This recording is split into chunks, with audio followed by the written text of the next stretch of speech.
नमस्कार पलामू, जोहार झारखंड, जय हिंदुस्तान। जी हाँ दोस्तों, आज आपका heart to heart talk show में विनय सर आपको और पलामूवासी सारे लोगों को दिल से स्वागत करते हैं। आज का विशेष टॉक एक स्पेशल गेस्ट के साथ आपको मैं कराने जा रहा हूँ, जिनका की परिचय एक अलग अंदाज में है, क्योंकि ये रिमिक्स के ज़माना में रिमिक्स है, इनका क्वालिफिकेशन भी रिमिक्स ही है। जी हाँ दोस्तों, बाय कर्म ये एक स्ट्रिक्ट प्रिंसिपल है, हाँ, लेकिन बाय क्वालिफिकेशंस ये एक इंजीनियर है। वाह, तो एजुकेशन और इंजीनियरिंग का जो संगम है, अब उस संगम में ये देखिए, तड़का मारने और खुशबू बिखेरने इनके पास पत्रकारिता के डिग्री है, जो एक पत्रकार और भले भांति जो अगल बगल क्या हो रही है, देश दुनिया में क्या हो रही है, इसके बारे में विशेष रिपोर्टिंग और विशेष ध्यान रखते हैं। और हम लोग कहते हैं ना, सोने में सुहागा, अगर सुंदरता है और उसमें सुगंध आ जाए तो क्या बात है, चार चांद लग जाती है। तो ये एक ऑथर भी हैं, मैथमेटिक्स पढ़ाते हैं और मैथमेटिक्स के ऑथर हैं। 2 किताब 9th-10th लेवल के लिख चुके हैं दोस्तों, और साथ में ये फिजिक्स में अपना जोर जबरदस्त अपना दम लगा रहे हैं, ताकि विद्यार्थी को फिजिक्स का concept with the mathematics formula के साथ क्लियर कट समझ में आवे। तो जी हाँ दोस्तों, अब बिना घुमा फिरा के बात किए ही आज आपको मैं परिचय कराने जा रहा हूँ, जिनका नाम है इंजीनियर नंदकिशोर भारती। नंदकिशोर भारती जी, आपको ये रेडियो सम्राट FM 89.6 मेगाहर्ट्ज दिल से स्वागत करता है। जी हाँ बहुत दोस्तों, धन्यवाद सर। अभी आप नंदकिशोर भारती जी से ही आप पूरा परिचय सुनेंगे और डिटेल्स में ये बताएंगे कि भाई ये इतना काम कैसे एक साथ कर लेते हैं, और ये अपना बैकग्राउंड बता देंगे कि कहाँ से क्या शून्य से शिखर तक पहुँचने में इनको कितनी स्ट्रगल और कितनी संघर्ष करनी पड़ी है। ये भी आपके लिए प्रेरणा का स्रोत रहेगा। अभी इनके जुबानी ही जानेंगे, तब इनसे हम जानेंगे कि ये स्ट्रिक्ट प्रिंसिपल हैं या ढीला ढाला वाला प्रिंसिपल हैं, मतलब पुराने ज़माने के प्रिंसिपल हैं कि आज ज़माने के प्रिंसिपल हैं। आज तो ये काम कर रहे हैं, लेकिन इनका बिहेवियर कैसा वाला प्रिंसिपल है ना। तो पहले हम इनकी ये जुबानी हम परिचय जान लेते हैं। तो over to you mister Nandkishor Bharti ji. जी, रेडियो सम्राट के तमाम श्रोताओं भाइयों को और सर को नमस्कार। बहुत बहुत धन्यवाद कि आपने अपने स्टूडियो में और रेडियो सम्राट के श्रोताओं को मेरा इतना परिचय दिया, तो आपका आभार। मैं अपना परिचय दे दूं तो मैं नंदकिशोर भारती वर्तमान में कैम्ब्रिज पब्लिक स्कूल मेदिनीनगर के प्राचार्य के पद पर कार्यरत हूं। और सर जैसा ने कि बताया कि मैं इंजीनियर अपने क्वालिफ़िकेशंस इंजीनियरिंग की भी कंप्लीट की, और इंजीनियरिंग के बाद चूँकि मुझे लिखने का शौक़ था और लिखने के शौक़ के कारण मैं पत्रकारिता में जुड़ा, और आज पलामू में दैनिक समाचार पत्रों के माध्यम से मैं समसामयिक विषयों पर कई महत्वपूर्ण और ज्वलंत मुद्दों पर लिखने का काम करते आ रहा हूँ। और सर जैसा ने कि बताया कि कैसे प्रचार का सफ़र तय किया, तो मैंने कहीं पढ़ा था सर कि उद्मेन ही सिद्ध्यंति कर्यानि न मनोरथ है, और न ही सुप्तस्य सिंहस्य प्रविशन्ति मुखे मृगा। अर्थात परिश्रम ही अल्टीमेटली हम लोगों जो मिडिल क्लास या बिलो द मिडिल क्लास के फैमिली से जो विद्यार्थी आते हैं उनके लिए एक ऑप्शन बचता है। तो हमने उसी के तहत मेहनत की, परिश्रम किया, और एक गांव छतरपुर थाने के मुरुमदाग जैसे गांव से निकलकर वहां पर आज आया, और आप सबके बीच में शिक्षा के क्षेत्र में कुछ करने का अवसर मिल रहा है। और इसी के तहत चूँकि शिक्षा मैंने टेक्निकल एजुकेशन लेने के बाद भी पलामू में शिक्षा के क्षेत्र में को पहले इसलिए भी चुना ताकि पलामू के जो मिडिल क्लास से आने वाले, ग्रामीण क्षेत्रों से आने वाले, सुदूर इलाके से आने वाले विद्यार्थियों को, खास करके उन विद्यार्थियों को गुणात्मक शिक्षा, क्वालिटी एजुकेशन मिल सके और पलामू सतत विकास की ओर आगे बढ़ सके। इसी के तहत मैंने सर्वप्रथम अपना कैरियर एक प्राचार्य के रूप में, एक शिक्षक के रूप में एक निजी विद्यालय में वर्तमान में प्रारंभ किया, और अभी कर रहा हूँ, और पलामू के भविष्य को गढ़ने का काम कर रहा हूँ। तो नंदकिशोर जी, ये आप बताएंगे जी कि टीचर ऐसे बाई क्वालिफिकेशन मैंने देखा 2 तरह से हो जाते हैं। एक होते हैं ट्रेंड टीचर, जी, they are well qualified by the degree of the teacher जी ना। ये कहेंगे बीएड करते हैं, डीएलएड करते हैं, टीचर ट्रेनिंग करते हैं, बहुत तरह के इसमें पैरामीटर्स हैं। आप तो एक इंजीनियर से टीचर बन गए हैं, तो ये टीचर में क्या खासियत है? जी, बहुत महत्वपूर्ण क्वेश्चन आपने किया सर।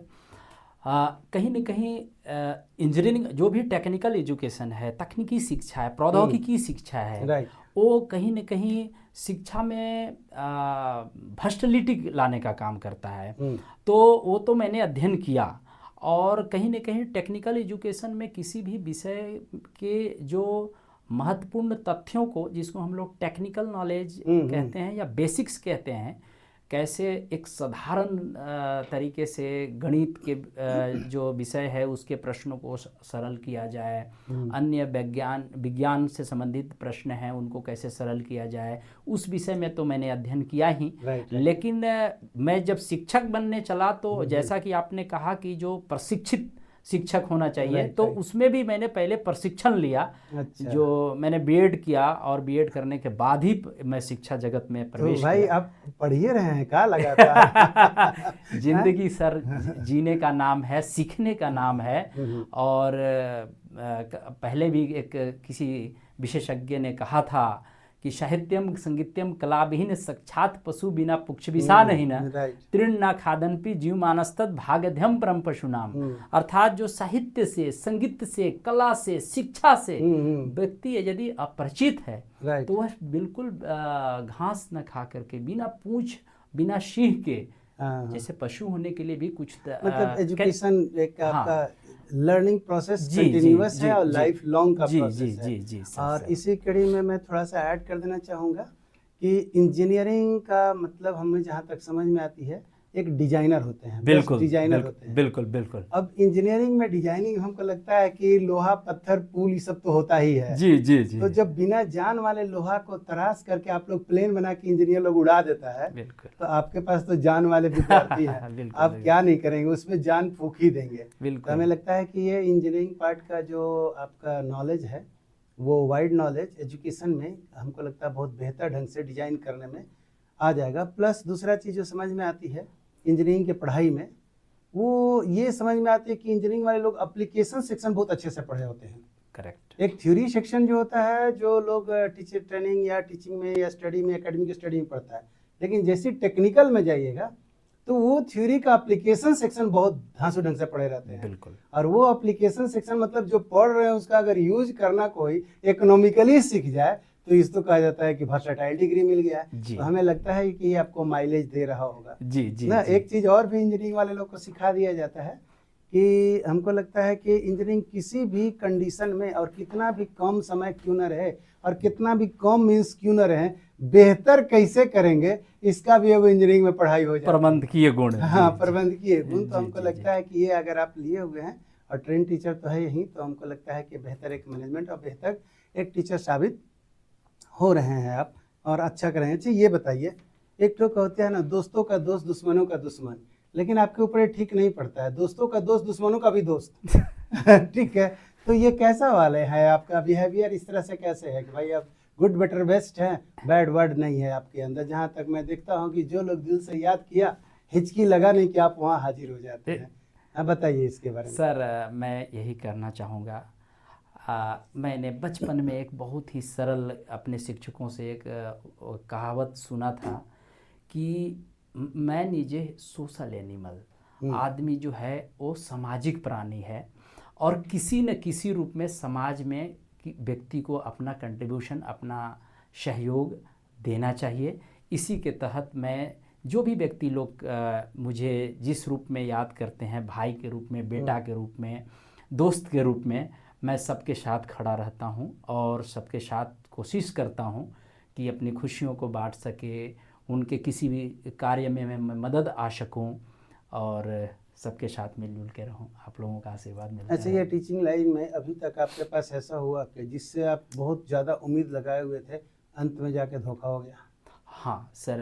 तो शेयर करें, टीचरों के साथ में अक्सर ये हो जाती है, तो थोड़ा इसको आप शेयर करें। जी सर, सबसे पहले तो मैं यही कहना चाहूँगा कि जो धोखा मैं खुद अपने आप को महसूस कर रहा हूँ, वहाँ ये महसूस कर रहा हूँ कि बच्चों में नैतिक शिक्षा, समय के साथ नैतिक शिक्षा में हो रहे कमी, नैतिकता में थोड़ी कमी दिखा दे रही है। सबसे बड़ी कि हम लोग भी एक विद्यार्थी जब थे तो शिक्षकों के प्रति बड़ा भाव था हम लोगों के पास, शिक्षकों के विषय में या शिक्षकों के सम्मान में हम लोग बड़ा भाव विभोर हुआ करते थे। आज थोड़ा सा जो वर्तमान बच्चे आज बहुत टैलेंटेड है, हम ये नहीं कह रहे हैं कि सभी बच्चे, लेकिन कुछ बच्चों में नैतिकता की कमी गिरते जा रही है और नैतिकता की कमी महसूस होती है मुझे, ये मेरे दिल को कचोटता है। कभी कहा गया था कि गुरु गोविंद दोऊ खड़े काके लागू पाओ, गुरु बलिहारी आपने दिए गुरु बताए।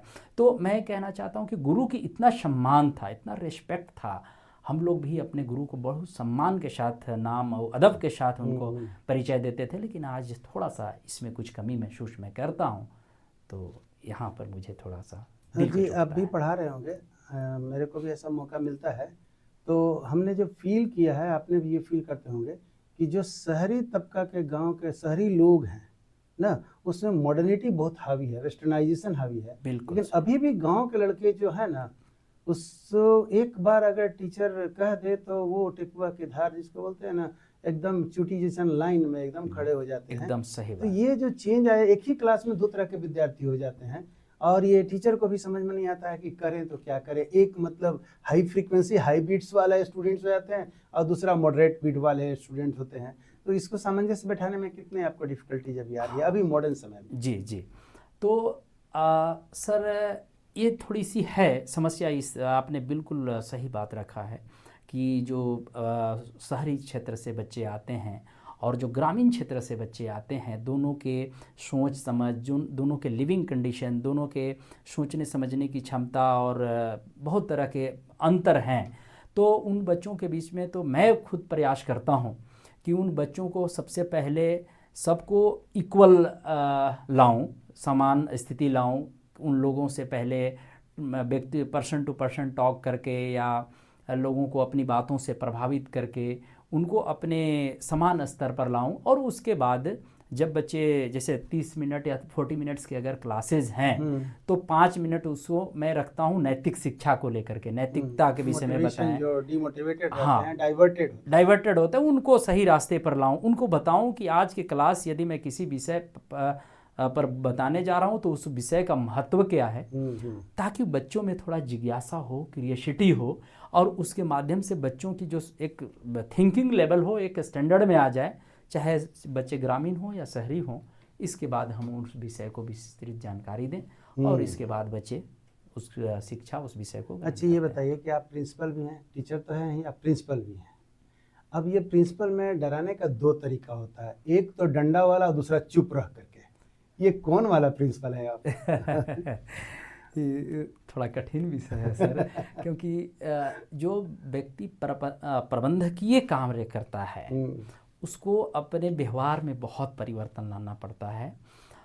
खास करके बच्चों के साथ दोस्त भी बनना पड़ता है, बच्चों को अनुशासन जो हायरार्किकल डिसिप्लिन है वो भी मेंटेन करना पड़ता है। अब किसी के साथ स्ट्रिक्ट फादर वाला रोल में, हाँ, कभी कभी पिता का रोल में भी निभाना पड़ता है वहाँ पे, ताकि बच्चे भय से नहीं बल्कि उसको एक अनुशासनात्मक कार्रवाई समझ के उसको फॉलो करें। जी हाँ, मतलब ये डांट और जो डंडा है दोनों को अदरवाइज न लेकर के जी आप उसकी बेहतरी के लिए, मनसा जो है उसको बेहतरी के लिए है ना। तो या तो आप चुप हो जाइए, कई बार होता है ना कि बोलना अगर सोना है तो चुप रहना भी, बोलना अगर चांदी है तो चुप रहना सोना हो जाता है। जी। तो हमको लगता है चुप रह करके कई बात होता है, इशारों में बहुत बात हो जाती है। हाँ, किसी को बुलाए और कुछ नहीं बोले और कह दिए गो, तो हमें लगता है वो अलग लेवल का टेंशन दे देता है। टेंशन है, वो भी एक पनिशमेंट है। अगला भी समझ जाता है कि सर कहीं न कहीं नाराज हैं। कि अगर टीचर कुछ बेहतर करता है तो हमें लगता है कि जब विद्यार्थी बेहतर करता है तो टीचर बहुत खुश होता है, और हमें लगता है कि खुश होने वाला का अगर कैटेगरी देखेंगे 1-2 लोगों का तो टीचर नंबर 1 पे आ जाएंगे। मम्मी पापा तो होंगे ही होंगे, लेकिन टीचर का और भी बेहतरी खुशी होता है कि उसके सक्सेस में टीचर का ही सक्सेस होती है। तो ये टीचर के रोल में जो आप हैं, आप बहुत अच्छा करा रहे हैं विद्यार्थी को। अब ये बताइए, थोड़ा सा टीचर के रोल से हम बाहर निकलते हैं, क्योंकि अब दूसरा रोल पर हम आते हैं, क्योंकि आज के विद्यार्थी में बहुत सारे गुण हैं और अवगुण भी हैं। वो समय के अनुसार और सचेत रहने पर अपने आप चीज़ें बदलेगी, और समय हमको लगता है कि समय को जो मूल को पकड़ लेता है तो हमें लगता है कि समय उसको अनमोल बना देती है। सही ना। तो ये है, विद्यार्थी को भी अपने आप को समझना पड़ेगा कि अगर हम अभी समय को नहीं पकड़ पा रहे हैं और हम सिर्फ उड़ रहे हैं तो आने वाले समय में दूसरा कोई उड़ेगा, आप बैठ जाएंगे। तो ये थोड़ा सा दिमाग में रखना है कि अभी हम इस समय का सदुपयोग कर रहे हैं और टीचर थोड़ा सा डांट रहे हैं, थोड़ा इरिटेट कर रहे हैं, तो आपकी बेहतरी के लिए इसमें इफ बट कहीं नहीं है।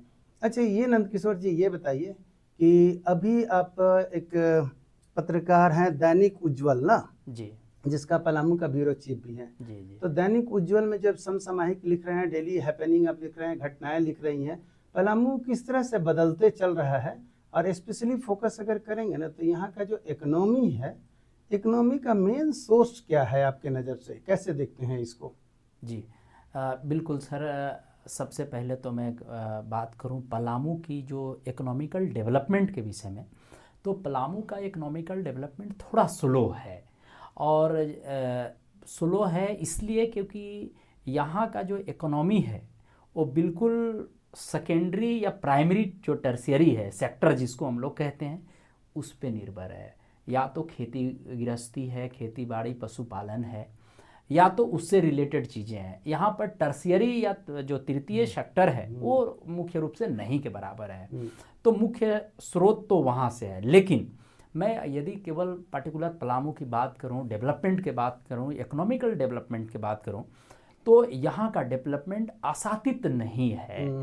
इसके मुख्य कारण यह भी है कि यहाँ पर समय के साथ कल कारखाने नहीं लग पाए और इसके पीछे कई कारण भी हैं, राजनीतिक परिदृश्य भी है, भौगोलिक दृष्टि से भी कई कारक हैं। परंतु यहाँ के प्राथमिक या द्वितीय सेक्टर से मुख्य रूप से इकोनॉमी इसलिए आता है क्योंकि यहाँ की जो भूमि है वो बहुत ही उपजाऊ भूमि है। यहाँ पर अभी भी 60-65% जो लोग हैं वो खेती से जुड़े हुए हैं। या तो जो मुख्य खाद्यान्न हैं, जैसे खेती से जुड़े हुए हैं ना, इसी पे थोड़ा सा हम ऐड पूछेंगे आपसे जी कि जैसे यहाँ पर हमारा चियाकी फोरम है, साइंटिफिक रिसर्च सेंटर है जी।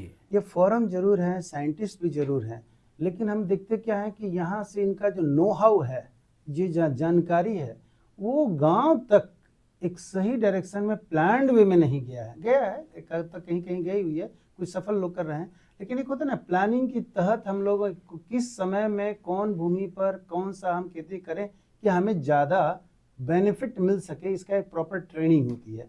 तो हमें लगता है कि ई वाला जगह पर हम लोग कहीं ना कहीं फेल कर रहे हैं। बिल्कुल। और शायद इसमें अब कौन जाएगा, साइंटिस्ट गांव में जाएगा कि गांव वाले साइंटिस्ट में उठ जाएगा, आपका क्या सजेशन है? सबसे बड़ी बात है सर कि जहाँ तक अपने जो क्षेत्रीय अनुसंधान केंद्र पलामू में स्थित है बिरसा एग्रीकल्चर का, तो ऐसा एक तो सरकारी यूनिट है, वो गवर्नमेंट ऑर्गेनाइजेशन यूनिट है यहाँ पे। ये पलामू के लिए गर्व का भी विषय है कि हमारे जगह पे हमारे यहाँ बिरसा एग्रीकल्चर यूनिवर्सिटी का एक रिसर्च अनुसंधान केंद्र है और अपने स्तर से अपने सामर्थ्य के अनुसार लोग उसके माध्यम से लोगों को, कृषकों को जागरूक भी कर रहे हैं। लेकिन सर पलामू एक बहुत बड़ा ज़िला है और पलामू में बहुत बड़ी टीम की आवश्यकता है यदि कृषि के क्षेत्र में परिवर्तन लाना चाहते हैं।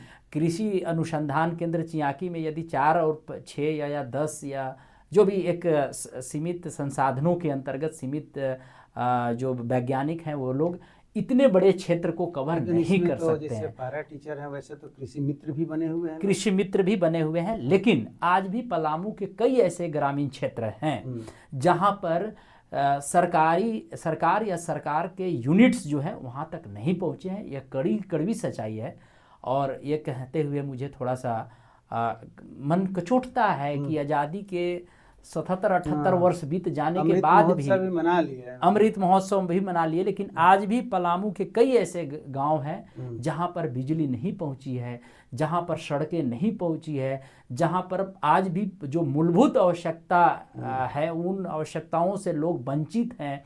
तो वहां पर कृषि संबंधित जागरूकता अभियान चलाया जाए, वहाँ पर कृषि संबंधी बीजों को पहुँचा पाना सरकार के यूनिट या किसी के द्वारा, वो स्ट्रेस रेसिस्टेंट जो नया मॉडर्न जो चीज़ आई हुई है ना, अभी भी हमको लगता है कि गांव वाले बिल्कुल गांव के लोगों के से बहुत पहुँच से काफ़ी दूर है। खास में फर्टिलाइजर हो गया, पेस्ट हो गया, केमिकल्स हो गया, इसके लिए देखते हैं कि लाइन लगा हुआ है, कभी गवर्नमेंट के पास एप्लीकेशन अर्जी जा रहा है, कभी यहाँ पे जा रहा है। मतलब एक कभी कभी आप अब देखिए, अब तो ग्लोबल विलेज हो गया है ना वर्ल्ड, जी तो आदमी दुनिया को देख रही है। जी अब दुनिया को देखने के दौरान में आप देखेंगे कि इजराइल एक छोटा सा कंट्री है जो कि एक ही जगह पर हमें कहेंगे 1 डिसमिल में वो 10 डिसमिल का काम कर लेती है। 10 लेयर्स में किस तरह से खेती कर रहे हैं, ड्रॉप इरिगेशन ने बहुत तरह उसके पास टेक्नोलॉजी है ना, सीड्स एंड बीड्स की हम लोग बात करते हैं तो अलग लेवल के वो काम कर रहे हैं। शायद हमारे यहाँ से कुछ लोग गए भी हैं, जैसा मैं रिपोर्टिंग न्यूज़पेपर इसलिए न्यूज़पेपर में मैंने बात किया हुआ है कि कुछ लोग गए हैं वहाँ ट्रेनिंग लेकर के आए हैं। तो ट्रेनिंग लेके आए हैं तो हमको लगता है उस ट्रेनिंग को दिलवाने के लिए थोड़ा सा वाइड स्प्रेड होना चाहिए। वाइड स्प्रेड होना चाहिए और इसको बड़े स्तर पर प्रचार प्रसार की आवश्यकता है कि कहाँ ट्रेनिंग हो रहा है, कब हो रहा है, गांव के लोगों को उसको उस ट्रेनिंग का कैसा फायदा कहीं सक्सेसफुल सेंटर है तो वहाँ पर विजिट कराने का जी स्पेशल एक प्रोग्राम होना चाहिए कि हम जा रहे हैं उस आदमी से, उसकी रेस्टोरेंट से जो ट्रेनिंग लेके आया है उसको देख के से ही हम प्रेरित होकर के बड़े लेवल पे व्यवसाय का प्रोफेशनल कैश कॉप्स की बात करेंगे या बेसिक जो भी है, जो ऐसा कॉप्स लगाएं जिसमें कि पर यूनिट जो मुनाफा हो हमको ज्यादा मिले। लेकिन ये वाला चीज हमको पलामू में नगण्य दिख रहा है। नगण्य है। हाँ, मतलब एग्रीकल्चर में हालांकि स्कोप बहुत ज्यादा है, संभावनाएं बहुत है, लेकिन पता नहीं कहाँ पर गैप रह जा रही है। मतलब ये कहेंगे गवर्नमेंट अलग सुपरमेसी में रह जा रही है, जो सीखे वो अलग सुपरमेसी में रह जा रहे हैं, और जो नहीं है वो डर के मारे दोनों जगह नहीं जा रहे हैं कि भाव देगा कि नहीं देगा, मैं जाऊंगा तो वहाँ मेरा वैल्यू मिलेगा कि नहीं मिलेगा। एक वो ईगो क्लैश भी होता है। पलामू वासी के ईगो सातवां आसमान पे है ना, ये तो आप जान रहे हैं, कुछ हो चाहे ना, ईगो तो मस्त है ना, इसमें कोई दिक्कत। वास्तविक जो कृषक है ना वो कृषि अनुसंधान केंद्र से काफी दूर है। गांव के गिने चुने 1-2 व्यक्ति होते हैं जो यहाँ तक पहुँच पाते हैं, इसका फ़ायदा उठा पाते हों, लेकिन जो 90% लोग हैं वो आज भी बिल्कुल वंचित हैं, जागरूकता के अभाव में, पहुँच के अभाव में, और सरकारें भी वहाँ तक नहीं पहुँच पा रही। ये देखते हैं डेयरी है, पोल्ट्री है, एग के लिए बहुत सारी समूह है, बहुत सारी सरकार भी बनाई हुई है, प्रयास की हुई है जी, लेकिन हमें लगता है कि कुछ लेन देन करने भर के लिए रह गया है का मतलब ये चीज देखने से लग रहा है धरती सर्व नहीं दिख रहा है। जो चीज आप बाहर में देखिए कि हरियाणा में, पंजाब में, ठीक है भूमि उन लोग को उपजाऊ है, तो हमारा भी तो बैरन नहीं है, बिल्कुल ठीक है उस तरह का नहीं है, लेकिन बहुत सारी चीज उसके अलावा है। फॉरेस्ट है, फॉरेस्ट्री है, माइंस है, मिनरल्स है, साथ में हमारे के पास में फॉरेस्ट, ये जो एग्रीकल्चर लैंड है मीडियम लेवल का है, एकदम टॉप लेवल का नहीं है लेकिन मीडियम लेवल का है। हाँ, यहाँ पर वाटर हार्वेस्टिंग, वाटर मैनेजमेंट में बहुत दिक्कत है। वाटर मैनेजमेंट में रिस्पॉन्सिबल कहाँ है? Who is responsible for the water management? Sir, water management के लिए तो रिस्पॉन्सिबल अभी तक मैं ये कह सकता हूँ कि मैंने शुरू में भी बोला था कि जो पलामू के विकास या नैसर्गिक विकास, जिसको सर्वांगीण विकास जो भी उसके हम संज्ञा दें, उसके पीछे तो एक है कि हम लोग राजनीतिक स्तर पे भी नहीं काम हो पाया। यहाँ के जो लोकल प्रतिनिधि हैं उसको समुचित सिंचाई की व्यवस्था, उसके रख रखाव की व्यवस्था, और जैसा कि आपने कहा कि वाटर हार्वेस्टिंग, वाटर मैनेजमेंट के कार्य समुचित नहीं हो पाए। और इसके लिए जवाबदेह जो अभी देखिए कई योजनाएं हैं, सरकारी योजनाएं हैं, खानापूर्ति, कालीकरण, सरकार ने डैम बनवाई, सरकार ने हरा बनाया, सरकार ने नल बनाया, डोभा भी संज्ञा दिएगा, लेकिन आज कोई डोभा अपने वास्तविक रूप में नहीं है, या तो वो अदर खेत में परिवर्तित हो गया है या तो भरा जा चुका है। तो ऐसे योजनाओं से दूरगामी फायदा नहीं मिलते हैं, शॉर्टपुट या शॉर्टकट ये मेथड है। तो हमको लगता है कि इसमें सरकारी स्तर पर और जो लोग इसके फ़ायदा उठाते हैं, लाभुक हैं, वो भी एक छोटी स्वार्थवश, छोटी इनकम के लिए लगा तो लेते हैं, लेकिन उसका दूरगामी फ़ायदा नहीं देखते हैं, और उसको बाद में उसको सिंचाई योजनाएं को धरातल पर नहीं आ पाती है, उसे दूरगामी फ़ायदा नहीं मिल पाता है। इसमें सभी लोग दोषी हैं, ये या तो सरकारी कर्मचारी लोग जो उसको इन्वेस्टिगेट करते हैं कि वह कार्य पूरा हुआ, किस स्थान पे योजना को धरातल पर उतारा गया, दूसरी हैं राजनीतिक और पॉलिसी मेकर लोग। ये जितने भी आप योजनाएं की बात कर रहे हैं, ये योजनाएं करप्शन का कितना शिकार हो रहे हैं? आप पत्रकारिता में तो ये आपको बहुत इनकाउंटर होता होगा जी, और ऐसे खबर भी आ जाते होंगे आपके हाथ में, ये चढ़ावा चढ़ गया ठीक है, तो आप इसको कैसे देख रहे हैं? एज ए पत्रकार हम आपसे बात कर रहे हैं जी। ठीक, यह एक आज ज्वलंत मुद्दा हो गया है सर, और सभी विकास कार्यों को जो रिश्वतखोरी है, वो सभी विकास कार्यों के लिए एक कहा जाए कि एक बहुत बड़ा बाधक के रूप में सामने आ रहा है।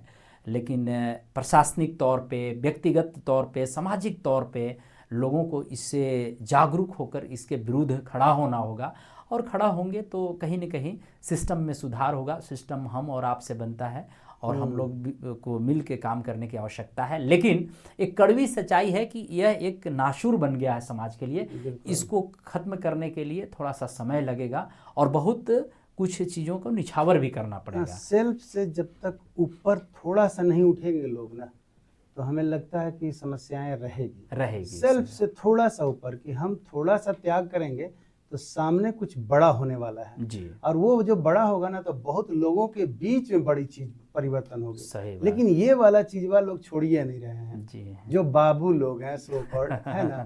थोड़ा सा यहाँ भी ये भी कहना है कि पहले एडमिनिस्ट्रेशन, आज के एडमिनिस्ट्रेशन, मैंने भी बच्चा यहाँ बिताया है बचपना, तो पहले एक मेरे को एसपी साहब का याद नाम आता है, मैं नाम कोट करना चाहता हूँ, कुणाल एसपी का जी।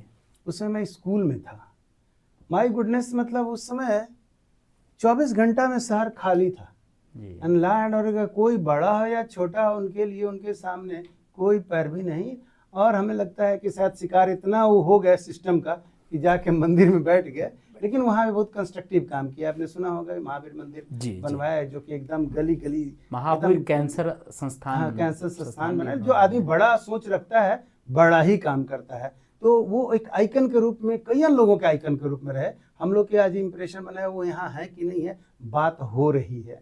ये चीज जो उन्होंने छोड़ा हुआ है ना, ये अधिकारी कितना करोड़ अरबों खर्च कर देना, शायद ये चीज नहीं मिलेगा। तो ये चीज थोड़ा सा यही कर रहे हैं कि जो लोग अच्छे कर रहे हैं थोड़ा सा अपने आप में बदलेंगे तो उनको बदले में जो सोसाइटी से मिलेगा ना, शायद आज हम लोग चर्चा कर रहे हैं किसी और के नाम पे चर्चा करेंगे। सही बात। तो ये सोचने वाली बात जो है सर। तो यहाँ पर मैं थोड़ा सा आपको रोकना चाहूँगा। कुणाल किशोर जी, उनके मैंने कुछ पुस्तकों का भी अध्ययन किया है, उनके बारे में, और पलामू के विषय में उन्होंने बहुत कुछ लिखा है, यहाँ से जुड़े हुए राजनीतिक या प्रभाव।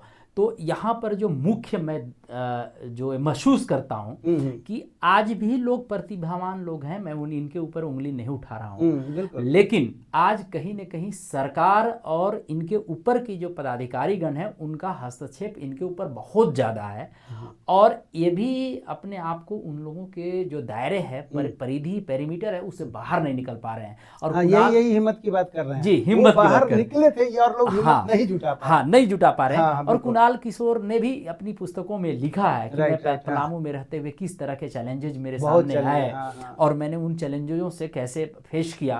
तो आज सरकार का ज़्यादा प्रभाव है पदाधिकारियों के ऊपर, पदाधिकारी उससे काफ़ी प्रभावित हो रहे हैं। तो पदाधिकारियों को भी ये चाहिए कि अपनी नैतिकता को सामने लाकर लोक हित को देखते हुए अपने कर्म को करें। कई बार लोगों में जो जिल के साथ काम करते हैं ना, उनका संटिंग पोस्ट भी ना अवार्डी पोस्ट हो जाता है। मतलब उनका जो इरादा जो है ना, जिसको कहते हैं इच्छा और इरादा जी, तो इच्छा आपका खराब कंडीशन में डाइल्यूट हो सकता है, लेकिन इरादा ऐसा चीज है कि मजबूत होती है। सही बात। ये कंप्लीट नहीं कि इरादा, इच्छा सबको है, इरादा की कमी है। तो ये अगर हमारे अधिकारी जो इतने पढ़ लिख करके सब लोग आते हैं, अनडाउटेबली दे IAS बनने के पहले, अधिकारी बनने के पहले उन लोग के 7वें आसमान पे जुनून रहता है। बिल्कुल। लेकिन पता नहीं कैसे कुछ प्रेशर में ढलते और कई बार मोरल पतन हो जाती है, तो बहुत लोग जेल में भी हैं, आप तो जान रहे हैं। बिल्कुल। ऐसे भी लोग हैं, लेकिन ऐसे भी जो लोग हैं जिनको आप सैल्यूट करते हैं। TN सेशन का नाम सुने थे, आज भी सब लोगों को याद है, पता नहीं आगे कौन है क्या है ये नहीं जान रहे हैं, लेकिन कुछ लोगों का नाम तो जुबान पर रहता है और बच्चा के जुबान पर रहता है, क्योंकि उन्होंने अपने कर्म के क्षेत्र में किसी चीज से कोई कंप्रोमाइज नहीं किया, इसीलिए आज हम लोगों के भी जुबान पे हैं। TN सेशन हो, और यही चीज को मतलब आज के युवा मतलब जो भी आ रहे हैं लोग को, थोड़ा सा देर के लिए आपको चैलेंज मिलेगा ना, तो प्रेशर में झुक जाइएगा, उसके अनुसार चलिएगा तो थोड़ा दूर तक चलिएगा। लेकिन अगर आप अपने सिद्धांत कर्म के आधार पे, नैतिकता के आधार पे चलिएगा, तो हमें लगता है अनंत तक चलिएगा। सही बात। कि अनंत काल तक हम लोग याद ही तो कर रहे हैं ना। और ये एक जनरेशन नहीं याद कर रहा है, बहुत जनरेशन तक ये कहानी के रूप में सुनाया जा रहा है। क्या देखो कुणाल एसपी टाइप का बनना ना, ठीक है, बहुत सारे लोग होंगे वैसे, लेकिन हम लोग प्रत्यक्ष देखे हैं, इसलिए इस तरह की बातें। दिया का नाम सुना होगा जी। दिया कहता है मैं दिया हूँ, मेरी दुश्मनी सिर्फ अंधेरों से है, बेवजह हवा हमसे नाराज रहता है। बिल्कुल। अब क्वेश्चन यहाँ है, तो हम लोग तो टीचर हैं, यू आर ए टीचर ना, आपकी दुश्मनी तो सिर्फ अशिक्षा से है जी। लेकिन बेवजह कुछ लोग नाराज हो जाते हैं। हाँ, तो नाराज लोग को आप कैसे मना लेते हैं? बिल्कुल बिल्कुल सराहना अंदाज में आपने जो प्रश्न रखा है, तो नाराज लोगों को कैसे मना लेते हैं, तो यदि वो नाराज, बहुत बहुआयामी यह प्रश्न है। यदि नाराज मेरे माता पिता हों तो उनके नीचे झुक करके मैं मनाता हूँ। यदि नाराज मेरे मित्र हैं तो उनके साथ मित्रवत मनाता हूँ। यदि नाराज मेरे विद्यार्थी हैं, छोटे भाई बंधु हैं, तो उनको प्यार स्नेह से मनाता हूँ। नाराज मेरे अग्रज हैं, बड़े लोग हैं, तो उनको अपने भाव से मनाता हूँ। क्योंकि एक कहावत है सर कि इंसान किसी से प्रभावित 3 चीज़ों से होता है। एक तो अभाव में भी कभी प्रभावित होता है, कभी प्रभाव में, या तो कभी दबाव में। लेकिन अगर किसी को अगर ज़्यादा आप हट टू हट, जैसे कि यह कार्यक्रम का रेडियो सम्राट का जो ये शो है, हट टू हट, यानी कि दिल के गहराइयों से, तो अगर किसी को दिल के गहराइयों से आप प्रभावित करेंगे, मनाएंगे, तो बिल्कुल वो आपके पास मान जाएगा। तो मेरा है कि न तो दबाव में, न तो किसी को प्रभाव में, मेरा बिल्कुल भाव से भाव में। हाँ, मैं किसी को प्रभावित न हो और मिलाता हूँ। हाँ, तो सुन लीजिए, अब इसका अगला जो प्रश्न है ना, जी, आपका पत्रकारिता से रिलेटेड है। जी जी। इसलिए रिलेटेड है कि आप कोई न्यूज सही चला दिए और वो आदमी सामने वाला नाराज हो गया, जबकि न्यूज आपकी सही है। तो आप तो पत्रकारिता के धर्म निभा रहे हैं कि भाई न्यूज है तो मैं ले लिया।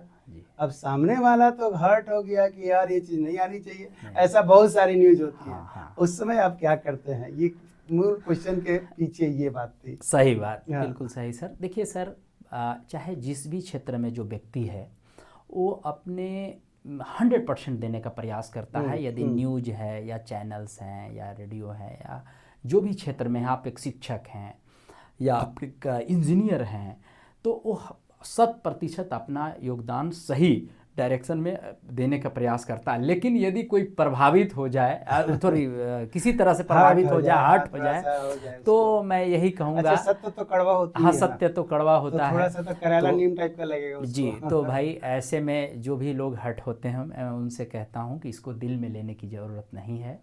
इंसान को खुशनुमा होना चाहिए और कहीं न कहीं अपने नैतिकता से कोई समझौता नहीं करेगा जिस क्षेत्र में भी। अच्छा, ऐसा कभी हुआ कि आपने न्यूज लिख दिया और आ गया फोन, अरे तू कैसे लिख दिया ये ऐसे? अक्सर होता है पत्रकारिता में, ऐसा होता है सर। और उन लोगों को भी ये बताना पड़ता है कि हम अपनी नैतिकता से समझौता नहीं करेंगे। और यदि मुझे तथ्यात्मक जो मुझे सूचनाएं हैं कि ये तथ्य सत्य है, तो मैं सत्य लिखूंगा और मैं सत्य बोलूँगा, चाहे आपकी प्रभाव कुछ भी हो, मुझे उसका कोई फ़र्क नहीं पड़ता है और न पड़ना भी नहीं चाहिए। और एक स्वतंत्र पत्रकारिता का परिचय देना चाहिए, चाहे जिस भी क्षेत्र में हो। हम एक शिक्षक के रूप में भी स्वतंत्र शिक्षक हैं, और चाहे वो बच्चा किसी स्तर का हो, निम्न स्तर का, इकोनॉमिकली निम्न स्तर से हो या इकोनॉमिकली बहुत अच्छे समृद्ध परिवार से हो, उससे कोई फर्क नहीं पड़ता है। एक शिक्षक को, वो सामान्य विद्यार्थी है, उसको बराबर आकलन किया जाएगा, बराबर उसको समान तरजीह और सभी को समान शिक्षा दिया जाएगा। पत्रकारिता में भी कुछ ऐसी तरह से है। तो अभी आपसे मैं एक और भी, जो कि मैं भी बहुत दिनों से पलामू में हूँ जी, और भली भांति मैं सब कुछ देख रहा हूँ। सही बात। और शायद उस देखने के अंदाज में बहुत सारा मन में बात थी जो कि जाना चाहिए दूर तक, और आवाज़ निकली है तो बहुत दूर तक जाएगी। ठीक है, तो उस एफर्ट में ये सारा काम हो चुका है जी। मेरा ये कटु अनुभव रहा दिल्ली के पटजी से लेकर कोटा तक में पढ़ाने तक जी। जो कम्पिटिटिव माहौल उधर है, हमारा पलामू में अभी तक आया ही नहीं। Who is responsible for this? Sir, मैं एक बार पुनः आप फील करेंगे इस चीज़? हाँ, ये है एक्चुअली परिवेश कम्पिटिटिव जो प्रतिस्पर्धा है यहाँ पर, प्रतियोगी प्रतिस्पर्धा जिसको कहें, वो नहीं हो पाने के पीछे पलामू शिक्षा के क्षेत्र में अभी बहुत लंबी दूरी तय करना है पलामू। नहीं, बड़े लोग आए, ऐसा नहीं कि नहीं आए, बड़े ऑर्गेनाइजेशन आया जो लोग सोकल एक्सपर्ट है, लेकिन यहाँ से बंद करके चले गए। मतलब ये बड़ा दुर्भाग्यपूर्ण होता है जी। डेवलपमेंट ऑर्गेनाइजेशन, बड़े बड़े hospital, college, school, coaching, competitive centre, तो हम दिल्ली क्यों जाएंगे? सही बात। हमारे पास वो आए भी बहुत लोग और चले भी गए। सर, आए और चले गए उन लोगों के विषय में यही कहूँगा कि या तो वे अच्छी तैयारी से नहीं आए, या तो वे सोच के नहीं चले कि हम जहाँ जिस परिवेश में जा रहे हैं वहाँ के भौतिक परिदृश्य को विषय में उन्होंने अच्छे से अध्ययन नहीं किया। और यही कारण है कि आज मेरी जो कम अनुभव है उसमें ये कह सकता हूँ कि 20 साल से डेडिकेटेड एकेडमी जैसे संस्थान यदि यहाँ हैं और पलामू के लोगों की आकांक्षाओं पर यदि खरा उतरने का काम कर रहे हैं, तो कहीं न कहीं ये डेडिकेशंस है लोगों। इस संस्थान, ऐसे संस्थानों में एक संस्थान का नाम ले रहा हूँ, कई ऐसे निजी या सरकारी संस्थान हैं, मैं पलामू जिला स्कूल का भी नाम ले रहा हूँ, जहाँ पर से आज कई एक समय था जब जो कि किसी का मोहताज नहीं था और कई विभूति वहाँ से पैदा होकर निकले और अपने समाज में, देश में अपना नाम को अपना स्थापित किया। तो ऐसे संस्थान जो बड़े बड़े संस्थानों के आपने लोगों ने लिया, वो आए यहाँ पे, तो यहाँ पर इसलिए भी स्थापित नहीं हो पाए क्योंकि यहाँ के भौतिक परिदृश्य को उन्होंने अच्छे से अध्ययन नहीं किया। और दूसरी बात है कि यहाँ के लोगों की आकांक्षाओं पर खरा नहीं उतरे, यहाँ के लोगों ने विश्वास भी नहीं किया। लोकल पे आए तो रांची में वही आदमी से जाके काम करा लेगा दिल्ली में जी। लेकिन अगर वो आदमी घर के पास आ जाए तो घर के मुर्गी दाल बराबर हो गया, ये जो कहती है। लेकिन एक चीज है जो आपने नाम बोला, हमने बहुत एफर्ट मारा है बिल्कुल, बट कहता है ना कि क्या आप सेटिस्फाइड हैं। हमसे कोई पूछता है कि विनय सर आप सेटिस्फाइड हैं, मैं बोलता हूँ कि बिल्कुल नहीं, क्योंकि मैं जो सपना लेके आया था ना नंद किशोर जी, अभी वो पूरा ही नहीं हुआ। बहुत काम हुआ है, ऑफ कोर्स बहुत काम हुआ है, लेकिन हम जो चाहते थे, जो कोटा में देखा, जो दिल्ली में देखा, मेरे हाथों से हुआ, ये बहुत कोशिश करने के बाद भी नहीं हुआ। और यही नहीं, यहाँ के विद्यार्थी बाहर भी गए तभी नहीं हुआ। ऐसा नहीं कि कोई रैंकर आ गया जाके सिंगल डिजिट टॉप 100 में आ गए, ऐसे हमारे विद्यार्थी नहीं निकल पा रहे हैं। तो मेरे को लगता है अभी इसको फील करेंगे कि हम लोग कभी बैकग्राउंड एजुकेशन में थोड़ा और क्वालिटी लाने की जरूरत है। व्हाट मीन्स स्कूलिंग एजुकेशन, जिसको हम लोग एकेडमिक लेवल की बात करते हैं ना, एकेडमिक में थोड़ी सी और डेप्थनेस आएगा ना, तो रॉ मटेरियल जो 11th-12th में मिलते हैं, हमको लगता है वहाँ पर ये 9th से जो आपने किताब लिखा हुआ है मेरे को हाथ में, अब तो स्पेसिमेन में नहीं दिए हैं, लेकिन मेरे किसी के यहाँ मैंने देखा तो उसमें डेप्थनेस आपने अच्छा दे रखा है। और उम्मीद करते हैं कि उसको अगर उस लेवल से पढ़ा दीजिएगा ना, तो वो हमको लगता है कि वो फाउंडेशन अच्छा देगा। और बेहतर रहेगा कि कुछ लड़कों को छांट छूट करके हर स्कूल कम से कम 10 से 15 लड़का को ऐसा तैयार करे जो कि पलामू में जैसे ही निकले अपीयरिंग बैच में रैंक लगा दे। सही बात। एकेडमिक 99 आ रही है, 98 आ रहा है, इसमें कोई टेंशन नहीं है, बट कॉम्पिटिटिव लेवल पे आते हैं तो टाइम फीस हो जा रहे हैं। यहाँ के 99 स्कोरर लड़का जा करके किट फिट और NIT FNIT में चले जाते हैं, जेई में रैंक इक्का दुक्का का आता है। सही बात। तो आखिर ये कमी तो हमारी बैकग्राउंड में है। हाँ। इस पे क्या आपको कहना है, कैसे सुधार होगी, थोड़ा सा मार्गदर्शन कीजिए लोगों को। जी, मैं सर इस विषय में तो खैर आपके सामने कुछ बोल पाना हमको संभव नहीं है, क्योंकि आप इस क्षेत्र में बहुत ही महारत हासिल किया है आपने, और पलामू को जितने करीब से, खास करके एजुकेशन के क्षेत्र में जो आपने देखा है वो शायद ही किसी ने देखा होगा। दूसरी बात यह है कि पलामू में कई ऐसे प्रतिभाओं को भी आपने गढ़ने का कार्य किया है जो शायद गिने चुने में हाथ पे गिनूंगा तो कई बहुत कम संख्या ये है।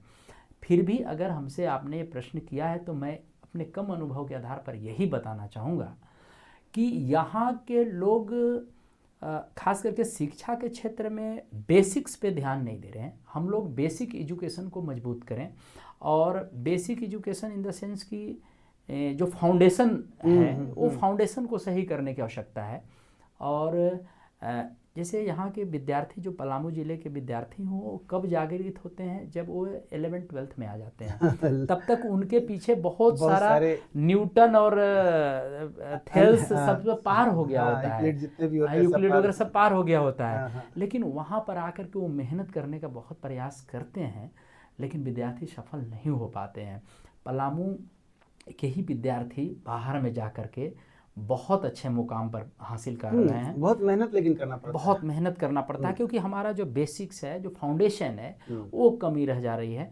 और दूसरी बात है कि यहाँ जो शिक्षक वर्ग भी हैं, तो यहाँ की जो इकोनॉमिकल कंडीशन है वो भी बहुत अच्छा नहीं है। मैं एक पर्टिकुलर एक दो संस्थान की बात नहीं कर रहा हूँ, तो एक बहुतायत स्तर पर अगर देखेंगे तो उस स्तर के लोग नहीं पे नहीं कर पाते हैं। नतीजा है कि जो अच्छे शिक्षक हैं, जो गुणवत्तापूर्ण वाले शिक्षक हैं, वो भी माइग्रेट कर जाते हैं फिडजी में, या जो भी जो आपने संस्थानों के नाम मैं पर्टिकुलर किसी का नहीं लूँगा, वहाँ माइग्रेट कर जाते हैं। नतीजा ये है कि यहाँ पर के लोगों को, उनके अनुभवों को, उनके स्किल को फ़ायदा नहीं मिल पाता है। और अब तो सर बिल्कुल जैसा कि आपने पहले भी बताया था कि टेक्निकल एजुकेशन की आवश्यकता है, विज्ञान और प्रौद्योगिकी के ज़माना है, एप्लीकेशन बेस्ड है। और आज शिक्षकों को, जैसा कि आपने कहा कि अभियांत्रिकी से शिक्षक वर्ग बनना, तो आज अभियांत्रिकी का एप्लीकेशन अप्लाई बच्चों के माइंड में करना, इतने नहीं, तब जाके परिवर्तन आएगा। हम लोग बने ना, यहाँ तो अभियंत्रण से इंजीनियरिंग करके आईएएस बन गए हैं। जी। एसपी भी उसी कैटेगरी से, आईएएस उसी कैटेगरी से, एमबीए भी उसी, बैंकर। मैं तो जितना बैंक मैनेजर देखा है जिसका बैकग्राउंड, अरे भैया का तो बीटेक किया है। मतलब आज की डेट में बहुआयामी और हर फील्ड में, हाँ मेहनती तो होते ही, इसमें कोई शक नहीं है कि मतलब हार्ड वर्किंग होते हैं, इसलिए अब वेल प्लानिंग इम्प्लीमेंटर होते हैं, तो अच्छा सक्सेस रेट है। हमें लगता है कि हर फील्ड में अच्छा भी कर रहे हैं। लेकिन अभी जो हमारा जो एजुकेशन में जो बदलाव है, खासकर जो लड़के ए बी से मतलब ऊपर टॉपर लेवल में होते हैं, एवरेज से ऊपर वाले, वो तो नीचे दिखते नहीं हैं, हाई क्लास लेवल देते हैं। लेकिन एवरेज और बिलो एवरेज वाले के लिए भी आज मेरा ये कहना है, और शायद इस बात से एग्री होंगे, कि आज के एजुकेशन में आप बीसीए, एमसीए या आप बीएससी आईटी या एनी कोई टेक्निकल डिग्री आप ले लें, क्योंकि आने वाला समय टेक्नोलॉजी बेस्ड है। सही बात। तो सिंपल ऐसे पढ़ाई करने से बेटर है कि आप टेक्नोक्रेटिक बैकग्राउंड लें, एप्लीकेशन सेक्शन पे ध्यान दें और उसी एप्लीकेशन का यूज करना सीखें, तो हमें लगता है कि एक सर्टेन दर्जा का नौकरी अपने आप आपके पास चल के आएगी। बिल्कुल ये नहीं है कि हम रेलवे के और एसएससी के में तुले हुए हैं 10 साल से और लटके हुए हैं और जगह तो रेलवे कर रहे हैं। अरे 10 साल से रेल नहीं चला तो अब छोड़ दो ना, अब दूसरा कुछ चलाने के लिए सोचो। सही बात ना, तो टेक्निकल एजुकेशन एप्लीकेशन बेस्ड में ये चीज़ को हो। और अभी कई ऑर्गेनाइजेशन ऐसे भी है, अभी तो हमको देखे कि आपको झारखंड स्टेट ओपन यूनिवर्सिटी से भी आपको, मैंने देखा कल ही सब आया हुआ है, मेरे यहाँ तो हेड सेंटर है ना, तो जिसमें BCA, MCA, BSc IT, BBA, ये टेक्निकल कोर्स को दिया हुआ है। तो ये कहना है कि आप कंप्यूटर का एप्लीकेशन जरूर सीखिए ना, और उसी में अगर ग्रेजुएशन कर लेते हैं तो हमको लगता है कि काम करते अर्निंग शुरू कर दीजिए। सही बात। क्योंकि हर आदमी को चाहिए थोड़ा सा असिस्टेंट जो टेक्निकली साउंड हो ना, तो ये चीज़ है। अच्छा ये बताइए कि आप पलामू वासियों को स्पेशल क्या कहना चाहते हैं? पलामू वासियों को मैं विशेष रूप से, तो अभी जैसा कि छठ का महापर्व प्रारंभ होने वाला है, तो मैं इसके लिए आप सबको, इस रेडियो सम्राट के सभी श्रोताओं को, पलामू वासियों को छठ पर्व के हार्दिक शुभकामनाएं, बधाई देना चाहूँगा। और इसके बाद मैं यही चाहूँगा कि पलामू ज़िला एक अपने आप में बहुआयामी ज़िला है। इसमें बहुत सारे क्षेत्र में, सभी क्षेत्रों में बहुत कुछ काम करने की आवश्यकता है। बहुत सफलता के सीढ़ी हम लोगों ने तय किया भी है, चाहे एजुकेशन के क्षेत्र में, कृषि के क्षेत्र में, या खेलकूद के क्षेत्र में, या और भी भौतिक या भौगोलिक तय कर रहे हैं। स्पीड कम है, स्पीड कम है, बढ़ाने की जरूरत है, इसी पे बात कर रहे हैं। हाँ, तो है, लेकिन इसमें भी बहुत कुछ करना बाकी है। बहुत कुछ करना बाकी। जो व्यक्ति जहाँ पर भी है, जो व्यक्ति जिस क्षेत्र में भी काम कर रहा है, काम कोई बड़ा छोटा नहीं होता, उस क्षेत्र में अपनी ईमानदारी से, लगन से काम करे और बेहतर से बेहतर काम करने का प्रयास करें, जिससे पलामू, कल का पलामू आज से बेहतर हो सके और हम भी गर्व से कह सकें कि हम पलामू वासी हैं और हमारे पास उपलब्धियों को गिनाने के लिए कुछ आंकड़ा रहे है और भी बेहतर हो जी। तो जैसे गया में एक बुनकर गांव है जहाँ से 30-40 आईआईटी चले जा रहे हैं। यूपी में माधोपुर गांव है, 100+ आईआईटी उस गांव, वो आईएएस उस गांव से है जी ना। ये जौनपुर के पास में माधोपुर पट्टी गांव है एक ठो। तो भाई ऐसा कुछ हम लोग भी सपना देखें कि मेरा पलामू डिस्ट्रिक्ट पे हम लोग प्राउड फील करें, अरे ये तो डॉक्टर, इंजीनियर, ऑफिसर का शहर हो गया है, बिजनेसमैन का शहर हो गया है, और खेती बाड़ी फार्मिंग भी कर रहे हैं तो हाईटेक वाला शहर हो गया। तो ये थोड़ा सा आपस में सामंजस्य भी करना है। और विद्यार्थी लोग के लिए एज ए टीचर आप भी हैं, मैं भी टीच करता हूँ, तो मैं इतने कहना चाहूँगा, एक विद्यार्थी से भी मेरा वेट हुआ कहाँ, तो मैं श्यामली में हूँ, फिडजी में पढ़ता हूँ। ठीक है भैया, बहुत अच्छा बात है, राइट। मैं उससे सिंपल पूछा कि आप अपना सेल्फ प्रैक्टिस कितना पेज का करते हो, जी तो बोला 5। अगर आपका 30 से 40 पेजेस मैथ साइंस में पेज नहीं चल रहा है तो सपना देखना बंद कर दीजिए। जी जी क्योंकि मैथ साइंस एक ऐसा चीज है जिसमें कि अगर पढ़ने से ज़्यादा लिखना जरूरी है। लोग अपने को आपको अप टू डेट करते रहें और हम जल्द ही नंबर जारी कर देते हैं कि आप लोग अगर कोई सुझाव आए तो उस व्हाट्सएप पर आप लोग भेजें। हाँ, और उसको जो भी सुझाव आएगा उसके अनुसार हम लोग आपका आंसर करने का कोशिश करेंगे। Thank you very much.